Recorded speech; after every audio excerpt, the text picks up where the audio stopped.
ಏನೇನು ಮಾಡ್ತಿದ್ದೀರಿ ಹಾಂ? ನನ್ನ ಫಾಲೋ ಮಾಡ್ತಾ ಇದ್ದೀರಿ? ನಾನೇನು ಫಾಲೋ ಮಾಡ್ತಿಲ್ಲ. ಸಾಮಾನ್ಯವಾಗಿ ನಾನು ಇಲ್ಲಿ ಬರ್ತಾ ಇರ್ತೀನಿ. ನಿಮ್ಮನ್ನು ನೋಡೇ ನನಗೆ ಆಶ್ಚರ್ಯ ಆಯ್ತು. ಅಂದಾಗೆ ನಿಮ್ಮ ತಾಯರ್ನ ಹಾಸ್ಪಿಟ್ಲಿಗೆ ಅಡ್ಮಿಟ್ ಮಾಡಿದ್ದೀನಿ ಅಂತ ಹೇಳಿದ್ರಿ, ನೋಡ್ರಿ ಇಲ್ಲಿ ಖುಷಿಯಾಗಿ ಚಾಟ್ಸ್ ತಿಂತಾ ಇದ್ದೀರಾ. ನಮ್ಮ ತಾಯಿಯವ್ರನ್ನ ನಾನು ಆಸ್ಪತ್ರೆಗೆ ಅಡ್ಮಿಟ್ ಮಾಡಿದ್ರೆ ಚಾಟ್ಸ್ ತಿನ್ನಬಾರ್ದು ಅಂತ ರೂಲ್ಸ್ ಇದೆಯಲ್ರಿ. ನೋಡಿ, ನನ್ನ ಪ್ರೈವಸಿಗೆ ಧಕ್ಕೆ ತರಕ್ಕೆ ಹೋಗಬೇಡಿ. ಮುಂದೆ ಪರಿಣಾಮ ಸರಿ ಇರೋದು. ನಾನು ತಲೆಗೆ ಹಾಕೋಬಾರ್ದು ಅಂತ ಅನ್ಕೊಂಡಿದ್ದೆ, ಆದರೆ ನಿಮ್ಮ ಮೇಲೆ ಅನುಮಾನ ಇದೆಯಲ್ಲ, ಅದನ್ನು ನಾನು ಬಿಡ್ತಾ ಇಲ್ಲ. ಅನುಮಾನ ಪಡೋದಕ್ಕೆ ನನ್ನ ಮೇಲೆ ನೀವು ಪೊಲೀಸ್ನವ್ರೇನ್ರಿ?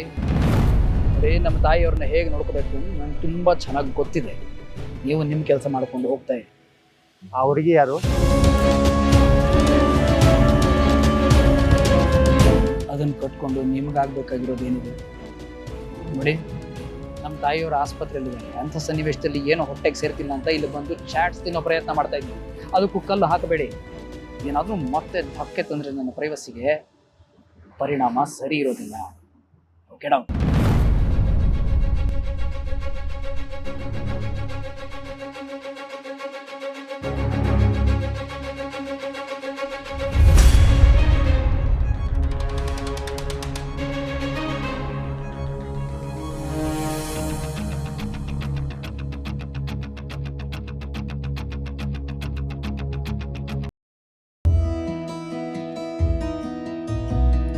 ಜಾನ್ವಿ ಅವರೇ, ಅಲ್ಲ, ಒಂದು ನಿಮಿಷಕ್ಕೆ ಒಂದು ಪ್ಲೇಟ್ ಮುಗಿಸೋ ಅಂಥವ್ರು ನೀವು. ಇವತ್ತು ಯಾಕೆ ಸ್ಲೋ ಆಗಿ ತಿಂತಾ ಇದ್ದೀವಿ? ಹೀಗೆಲ್ಲ ಆಗ್ತಾ ಇದ್ರೆ ಹೇಗೆ ಆರಾಮಾಗಿ ತಿನ್ನಕ್ಕಾಗತ್ತೆ? ಯಾಕೋ ಜೀವನನೇ ಬೇಡ ಅನ್ಸ್ಬಿಟ್ಟಿದೆ. ಯಾರೂ ಸುಖವಾಗಿಲ್ಲ. ಎಲ್ಲರ ಜೀವನದಲ್ಲೂ ಏನಾದರೂ ಒಂದು ಕಷ್ಟ. ಅದಕ್ಕೆ ನೋಡಿದ್ರೆ ಅಷ್ಟು ಬೇಜಾರಲ್ಲಿದ್ದಾರೆ. ಈ ಕಡೆ ವೆಂಕಿ ಅಣ್ಣ, ಅವರಮ್ಮ ಇನ್ನೇನು ಸಿಗೋ ಥರ ಇದ್ರು, ಮಿಸ್ ಆಗೋದ್ರು. ಅವನು ನೋಡಿದ್ರೆ ತುಂಬ ಹಿಂಸೆ ಆಗುತ್ತೆ.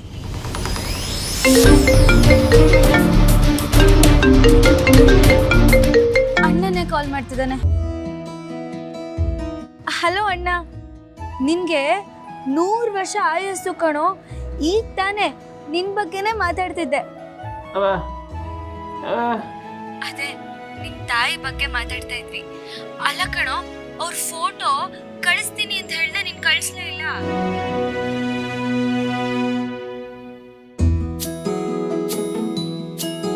ಅದೇ ಜಾನು ಅವರೇ, ಆ ಫೋಟೋ ಅಲ್ಲೇ ಕಳ್ದೋಯ್ತಲ್ಲ, ಅದಕ್ಕೆ ನಾವು ಮತ್ತೆ ಚರ್ಚ್ ಹತ್ರ ಹೋಗಿ ಫಾದರ್ ಹತ್ರ ಇಸ್ಕೊಂಡು ಫೋಟೋ ತೆಗೆದು ನಿಮಗೆ ಕಳಿಸ್ತೀನಿ. ಕರೆಕ್ಟು. ಮೊದಲು ಆ ಕೆಲಸ ಮಾಡಿ. ಅಟ್ಲೀಸ್ಟ್ ಫೋಟೋ ಸಿಕ್ಕಿದ್ರೆ ಜಯಂತ್ ಅವರು ಅವ್ರನ್ನ ಹುಡುಕಕ್ಕೆ ಹೆಲ್ಪ್ ಮಾಡ್ತಾರೆ ಅಲ್ವೇನ್ರಿ? ಖಂಡಿತ ಜಾನ್ವಿ ಅವರೇ, ನೀವೇನು ಯೋಚನೆ ಮಾಡಬೇಡಿ. ಫೋಟೋ ಕಳಿಸ್ಕೊಡಿ, ನಾವು ಹುಡುಕೋ ಪ್ರಯತ್ನ ಮಾಡ್ತೀವಿ. ಅದು ಜಾನ್ವಿ ಅವರು ಚಾಟ್ಸ್ ತಿನ್ಬೇಕು ಅಂತ ಆಸೆ ಪಟ್ರು, ಹಾಗಾಗಿ ಹೊರಗೆ ಕರ್ಕೊಂಬಂದೆ. ಸರಿ, ಹಂಗಾರೆ ನಾವು ತೊಂದರೆ ಕೊಡಕ್ಕಿಲ್ಲ, ನೀವು ತಿನ್ನಿ, ನಾವು ಆಮೇಲೆ ಫೋನ್ ಮಾಡ್ತೀವಿ.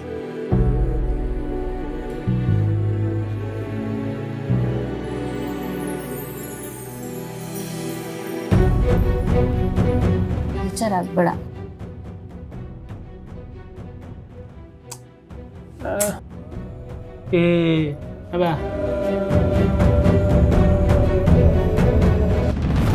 ಏನ್ರಿ ಮುಖ ಇದ್ದಕ್ಕಿದ್ದಾಗೆ ಒಂಥರ ಆಯ್ತು? ವೆಂಕಿಯವ್ರ ಪರಿಸ್ಥಿತಿ ನೋಡಿದ್ರೆ ನನಗೆ ಅಯ್ಯೋ ಅನಿಸ್ತಾ ಇದೆ ಜಾನ್ವಿ ಅವರೇ. ತಾಯಿ ಇಲ್ಲದೆ ಬೆಳೆದ ತಬ್ಬಲ್ಲಿ ನಾನು. ತಾಯಿ ಪ್ರೀತಿ ಅನ್ನೋದು ಅಂತ ನನಗೆ ಗೊತ್ತಿಲ್ಲ ಸರಿ, ಆದರೆ ಇರೋ ತಾಯಿನೂ ಕಳ್ಕೊಂಡ್ರೆ ಅದರ ದುಃಖ ಎಷ್ಟಿರುತ್ತೆ ಅನ್ನೋದು ನನಗೆ ತುಂಬ ಚೆನ್ನಾಗಿ ಗೊತ್ತಿದೆ. ಹೌದು ರೀ, ಅಣ್ಣನ ನೆನೆಸ್ಕೊಂಡ್ರೆ ತುಂಬ ಸಂಕಟ ಆಗುತ್ತೆ. ಎಲ್ಲ ಇದ್ದು ಏನು ಇಲ್ಲದೆ ಇರೋ ಥರ ಇದ್ದಾನೆ. ಆದಷ್ಟು ಬೇಗ ಅವ್ರಿಗೆ ಅಮ್ಮ ಸಿಗಬೇಕು. ಫೋಟೋ ಸಿಕ್ಕಿದ ತಕ್ಷಣ ಅವ್ರನ್ನ ಹುಡುಕ್ಸೋ ಪ್ರಯತ್ನ ಮಾಡಿ ಪ್ಲೀಸ್. ಹುಡುಕ್ಸೋದೇನೋ, ಅವರು ನನ್ನ ಹ್ಯಾಂಡ್ ಓವರ್ನಲ್ಲೇ ಇದ್ದಾರೆ. ನೀವು ಹೇಳ್ದಾಗಲೇ ಆಗಲಿಲ್ಲ. ತಾಯಿ ಮಗನ ಒಂದು ಮಾಡಿದ ಪುಣ್ಯ ನನಗೂ ಸಿಗಲಿ ಅಲ್ವ? ಆ ಕೆಲಸ ಆದಷ್ಟು ಬೇಗ ಮಾಡೋಣ. ಹೌದು, ಆದಷ್ಟು ಬೇಗ ಅವರಿಬ್ರು ಒಂದಾದರೆ ಸಾಕು. ಸರಿ, ಈಗ ಹೊರಡೋಣ. ನಂಗೆ ಸಾಕು, ಏನೂ ಸೇರ್ತಾ ಇಲ್ಲ. I understand. ಬನ್ನಿ.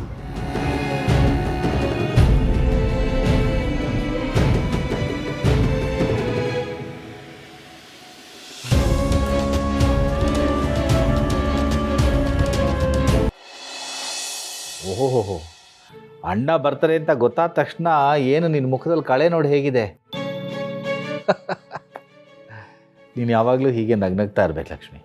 ನಿನ್ನ ಮುಖ ಒಂದು ಸ್ವಲ್ಪ ಸಪ್ಪಗಾದರೂ ನಾನೇನೋ ಕಳ್ಕೊಂಬಿಟ್ಟಿದ್ದೀನಿ ಅಂತ ಅನ್ನಿಸ್ತಿರುತ್ತೆ. ಇಷ್ಟು ವರ್ಷ ಅಣ್ಣನ ಪ್ರೀತಿಗೋಸ್ಕರ ಹಂಬಲಿಸ್ತಾ ಇದ್ದೆ. ಈಗ ಆ ಪ್ರೀತಿ ಸಿಕ್ಕಿದೆ ಅಂದಮೇಲೆ ಖುಷಿ ಇಲ್ಲದೆ ಇರುತ್ತಾ? ಅದರಲ್ಲೂ ಅವನಿಗೆ ಫೋನ್ ಮಾಡಿ ನಮ್ಮ ಮನೆಗೆ ಬರ್ತೀನಿ ಅನ್ನಲ್ಲ, ತುಂಬ ಖುಷಿ ಆಯ್ತು ರೀ. ಒಟ್ಟಿನಲ್ಲಿ ಈ ಮನೆಯಲ್ಲಿ ಅಣ್ಣ ತಂಗಿ ಮಹಾಸಂಗಮ ಆಗ್ತಾ ಇದೆ ನೋಡು. ಏನು ಗಂಡ ಹೆಂಡತಿ ಇಬ್ರು ಭಾಳ ಖುಷಿಯಾಗಿದ್ದೀರಾ. ನಮಗೂ ಹೇಳುವಂಥ ವಿಚಾರ ಆಗಿದ್ರೆ ಹೇಳಿದ್ರೆ ನಾವು ಖುಷಿ ಪಡ್ತೀವಪ್ಪ. ನಾಳೆ ನಿಮ್ಮ ಅತ್ತೆ ನೋಡೋದಕ್ಕೆ ಅವ್ರ ಅಣ್ಣ ಬರ್ತಾ ಇದ್ದಾರಮ್ಮ. ಏನು ನರಸಿಂಹವ ನಮ್ಮನೆಗೆ ಬರ್ತಿದ್ದಾರಾ? ನನಗೆ ನಂಬಕ್ಕೆ ಆಗ್ತಿಲ್ಲ. ನನಗೂ ಅಷ್ಟೇ ವೀಣಾ. ಅವ್ನು ಫೋನ್ ಮಾಡಿ ಬರ್ತೀನಿ ಅಂದಾಗ ಆಶ್ಚರ್ಯ ಆಯಿತು. ಅವನಿಗೆ ನನ್ನ ಹತ್ರ ಸ್ವಲ್ಪ ಮಾತಾಡಬೇಕಂತೆ, ನನ್ನ ಜೊತೆ ಸ್ವಲ್ಪ ಕಾಲ ಕಳಿಬೇಕಂತೆ, ಅದಕ್ಕೆ ಬರ್ತಿದ್ದಾನೆ. ಅತ್ತೆ, ಇಷ್ಟು ವರ್ಷ ಅಣ್ಣನ ಪ್ರೀತಿಯಿಂದ ವಂಚಿತರಾಗಿದ್ದು ನಿಮಗೆ ಈಗ ಮತ್ತೆ ಅಣ್ಣನ ಪ್ರೀತಿ ಸಿಗ್ತಿದೆ. ಅದಕ್ಕೆ ಹೇಳೋದು ಒಡ ಹುಟ್ಟದವ್ರು ಇರಬೇಕು ಅಂತ. ನಮ್ಮನೆಯಲ್ಲೂ ಇಬ್ಬರಿದ್ದಾರೆ.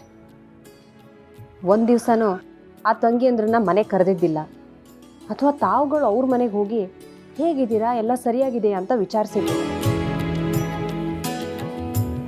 ಅವಕಾಶ ಸಿಕ್ಕಿದಾಗಲೆಲ್ಲ ಅವರಿಂದನೇ ಲಾಭ ಪಡ್ಕೊಳಕ್ಕೆ ನೋಡ್ಬೋದು. ವೀಣಾ, ಕಲ್ತ್ಕೊಳ್ತಾನೆ ಬಿಡಮ್ಮ. ಕೈನಲ್ಲಿರೋ 5 ಬೆರಳು ಒಂದೇ ಸಮ ಇಲ್ಲ. ಅರ್ಥ ಮಾಡ್ಕೊಳ್ತಾನೆ ಬಿಡ. ಈಗ ನಿಮ್ಮತ್ತೆ ಖುಷಿಯಾಗಿದ್ದಾಳಲ್ಲ, ನನಗೆ ಅದು ಮುಖ್ಯ. ಅದು ನಿಜನೇ ಮಾವ. ಅತ್ತೆ ಖುಷಿಯಾಗಿರೋದನ್ನ ನೋಡೋದಕ್ಕೆ ಸಂತೋಷ. ಅತ್ತೆ ಒಬ್ಬರು ಆರಾಮಾಗಿದ್ಬಿಟ್ರೆ ನಾವೆಲ್ಲರೂ ಖುಷಿಯಾಗಿರ್ಬೋದು. ನಿಜ ಅಮ್ಮ, ನಿಜ.